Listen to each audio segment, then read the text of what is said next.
how you all? This is Kriti Banaga, your legal reasoning educator from Columbus Clare, and today we are going to be talking about 10 months roadmap to AILET. How are you guys going to prepare for AILET examination and ace in this particular exam? So firstly, if you want a more structured preparation, you want a more guided preparation, then you can enroll in our latest course, which is Aagaz. It is a comprehensive batch for CLAT as well as AILET. You can come to the classes to clear your concepts. You will get mock test and sectional test and doubt sessions as well to clear your doubts. So from the comfort of your house, you can become the next AIR1. If you like my teaching method, you can use my code KRITIB for additional discount on the course. Alright. Now talking about the AILET examination. सबसे पहले तो बात कर लेते हैं AILET exam कब conduct होता है. So AILET exam is an entrance exam to NLU Delhi. ठीक है, one of the most prestigious NLUs. Now AILET का एग्जाम कंडक्ट होता है दिसंबर के सेकेंड वीक में, जिससे कि आपको एडमिशन मिलेगा नेक्स्ट ईयर. मतलब एग्जाम पहले कंडक्ट हो जाता है, 6 मंथ्स पहले कंडक्ट हो जाता है. सो दिसंबर 2026 में एग्जाम कंडक्ट हो जाएगा, बट आपको एडमिशंस मिलेंगे 2027 में. सो जैसे आप अगर अभी 12th में हो, ठीक है, मतलब अभी 12th में जाओगे, अभी आप 11th में हो, तो 12th में जाओगे, आपका 12th खत्म होगा नेक्स्ट ईयर अराउंड मार्च, और फिर आपको मई जून जुलाई में आप NLU दिल्ली चले जाओगे अगर आपने AILET क्लियर किया. बट AILET का एग्जाम कंडक्ट होगा इसी साल दिसंबर में. सो बेसिकली AILET एडमिशंस आपके शुरू होंगे 2027 से कॉलेज में, बट एग्जाम कंडक्ट हो जाएगा दिसंबर 2026 में ही. जनरली AILET का एग्जाम कंडक्ट होता है second Sunday off the December. So 2 to 4 PM के बीच में सेकेंड संडे ऑफ 2026 दिसंबर आपका AILET 2027 कंडक्ट कराया जाएगा. अब समझ लेते हैं कि एग्जाम में क्या क्या पूछा जाता है, क्या क्या आता है ना. किसी भी एग्जाम का हमें पहले पैटर्न समझ में आना चाहिए. तो ये एग्जाम है 2 आवर्स का, 2 PM to 4 PM. तो अगर आप दिन में सो रहे हो तो जाग जाओ दोस्तों, सोना थोड़ा सा हमें कम करना पड़ेगा, है ना. और इस एग्जाम में पूछे जाते हैं 150 MCQ क्वेश्चंस फॉर 150 मार्क्स. तो अगर आप एक भी क्वेश्चन सही करते हो तो उसके आपको +1 मार्क्स मिल जाते हैं. नाउ इसमें आपको करेक्ट आंसर करने पे +1 मिलता है, ग्रेट. बट अगर आप कोई भी क्वेश्चन गलत आंसर करते हो तो आपके 0.25 मार्क्स कट हो जाते हैं. तो मान लो कि मैं AILET का एग्जाम लिख रही हूँ, मैंने 3 पहले क्वेश्चन सही किए, +3, नेक्स्ट क्वेश्चन गलत अटेम्प्ट कर दिया तो -0.25. तो 4 क्वेश्चन पे मेरा क्यूम्युलेटिव स्कोर होगा 2.75. गॉट इट और गॉट इट. ठीक है, आप चाहे तो कोई क्वेश्चन अटेम्प्ट करने से छोड़ भी सकते हो, तो उस पर आपको 0 मार्क्स है ना. तो मतलब सब कुछ अटेम्प्ट नहीं करते, but obviously we have to be very careful about our choices. Now इसमें आते हैं बस 3 सेक्शंस, बस 3 ही सेक्शंस तो हैं. चलिए, सबसे पहले आता है इंग्लिश 50 मार्क्स का. ठीक है, सो इंग्लिश में क्या क्या पूछते हैं मैं बता दूंगी दोस्तों, मैंने इसलिए ही ये वीडियो बनाई है. चिंता करने की कोई बात नहीं है, चिंता चिता समान. चलिए, सेक्शन बी है current affairs and general knowledge, जो कि आता है 30 मार्क्स का. और सेक्शन सी है लॉजिकल रीजनिंग 70 मार्क्स का. मैम लीगल मतलब थोड़ा रीजनिंग हमारी अच्छी थी, उसका कुछ हो जाता तो legal reasoning is generally part of logical reasoning as well. तो वो उसको अलग से नाम नहीं देते जैसे बाकी एग्जाम्स में होता है. लीगल रीजनिंग का सेक्शन अलग ही होता है. AILET में ऐसा नहीं होता, लॉजिकल में ही लीगल क्वेश्चंस भी आ सकते हैं. जैसे एक प्रिंसिपल दे देंगे थेफ्ट के ऊपर कि थेफ्ट की डेफिनेशन दे दी, और फिर उससे रिलेटेड कुछ क्वेश्चन पूछ लेंगे कि ए बी के घर गया, उसने वहां से जेवर उठा लिए, क्या ये थेफ्ट है, टाइप्स. ठीक है, तो नो वरीज अबाउट दैट. और लॉजिकल रीजनिंग आता है 70 मार्क्स का. This has the highest weightage. तो मेक श्योर करेंगे कि लॉजिकल रीजनिंग पे हम थोड़ा सा ध्यान ज्यादा दे रहे हैं, क्योंकि उससे हमारे सिलेक्शन के चांसेस बढ़ जाते हैं.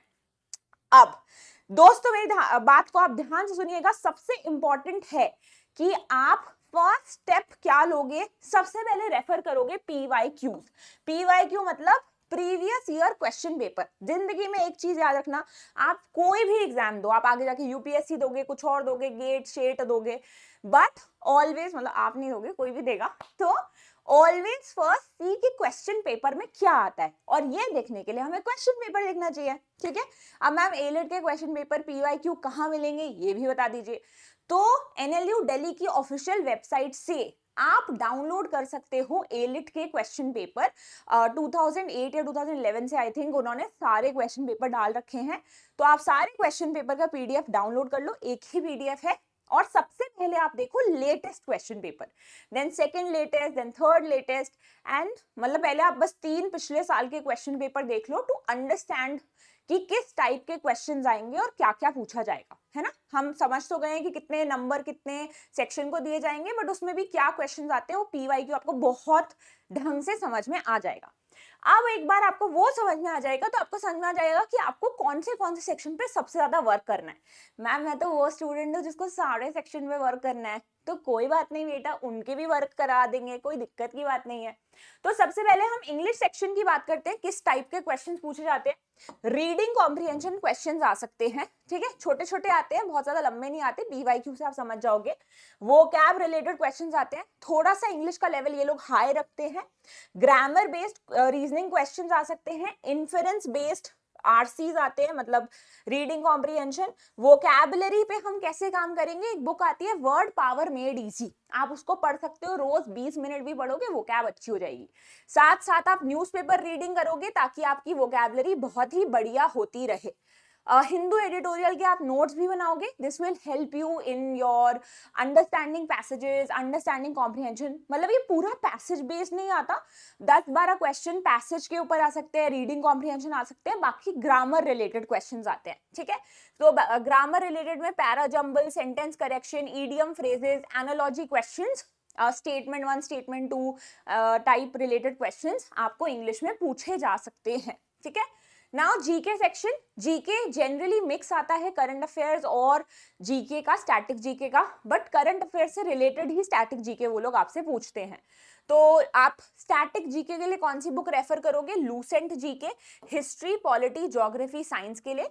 फिर करंट अफेयर्स के लिए आप अगर फ्री रिसोर्सेज से पढ़ रहे हो तो 12 मिनट्स टू क्लैट की वेबसाइट पे आपको फ्री कंपेंडियम मिलता है, मतलब आप डाउनलोड कर सकते हो, देयर इज नो पे फॉर इट, और उससे आप प्रिपेयर कर सकते हो current affairs of the past 12 months. तो जैसे जनवरी से लेकर नवंबर तक का करंट अफेयर्स हम पढ़ेंगे। इसमें हमें क्या फोकस रहेगा, इंटरनेशनल अफेयर्स, जैसे अभी ट्रम्प का चल रहा है सिनेरियो, है ना, अलग अलग awards, appointments, treaty, sports, legal and constitutional events, government schemes, these will be the topics we will focus upon. Revise yearly GK 5-6 times, तो मेक श्योर करें कि हम एग्जाम से पहले 5-6 बार रिवाइज कर ले, क्योंकि याद नहीं रहता। कैसे याद करेंगे, बार बार रीड करके भी याद नहीं होगा, आप जितना उसको रिवाइज करोगे आप उतना उससे याद करते जाओगे। Third most important, logical section. तो लॉजिकल सेक्शन में 2 टाइप के क्वेश्चंस आते हैं, मोस्टली एनालिटिकल आते हैं इसमें। क्रिटिकल रीजनिंग में अगेन पैसेज बेस्ड नहीं आते, बट 2 स्टेटमेंट दे दिए, इसमें से कौन सा अजम्पशन है type question can be there. So assumption, strengthen, weaken, conclusion, inference questions. Analytical reasoning में puzzle, arrangement, coding, blood relation series. अब इसको आप कहाँ से प्रैक्टिस करोगे, एक बुक आती है RS अग्रवाल एनालिटिकल रीजनिंग, या फिर MK पांडे एनालिटिकल रीजनिंग, कोई भी एक बुक आप रेफर कर सकते हो एनालिटिकल रीजनिंग क्वेश्चंस को प्रैक्टिस करने के लिए, ठीक है। और सबसे important for English as well as logical will be past, CLAT and AILET question paper. AILET के तो मैंने बता दिए, क्लैट के क्वेश्चन पेपर आपको हमारी वेबसाइट पे मिल जाएंगे। जो न्यू पैटर्न है, उससे पहले जो पैटर्न था, है ना, जिसमें principle fact based type questions आते थे, 1 लाइनर आते थे, उससे आप प्रैक्टिस करोगे फॉर स्पेसिफिकली एलिट, क्लैट के भी क्वेश्चन पेपर, क्योंकि वो भी तब सिमिलर क्वेश्चंस ही पूछा करते थे ना। तो इंग्लिश में हमें क्या क्या प्रिपेयर करना है, वोकैब करना है, कॉम्प्रिहेंशन बेस्ड के लिए आप प्रिपेयर कर सकते हो, एक वेबसाइट है GMAT क्लब, जिसपे आप फ्री क्वेश्चंस प्रैक्टिस कर सकते हो comprehension based. Grammar related questions हम प्रैक्टिस करेंगे, है ना, कोई भी बुक आप रेफर कर सकते हो, जैसे कि रेनन मार्टिन या कोई और, नीतू सिंह की भी बुक आप रेफर कर सकते हो, idioms and phrases as well, so you can study. Now coming to the resources, GMAT Club, vocab through editorials and word power made easy, past year papers, Renan Martin, and आप idioms and phrases की Google से PDF भी download कर सकते हो, idioms and phrases PDF डालोगे तो हो जाएगा, ठीक है। Now coming to logical sorry GK section, Lucent GK हमें स्टैटिक जीके के लिए रेफर करना है और सिर्फ एक कंपेंडियम से पढ़ना है।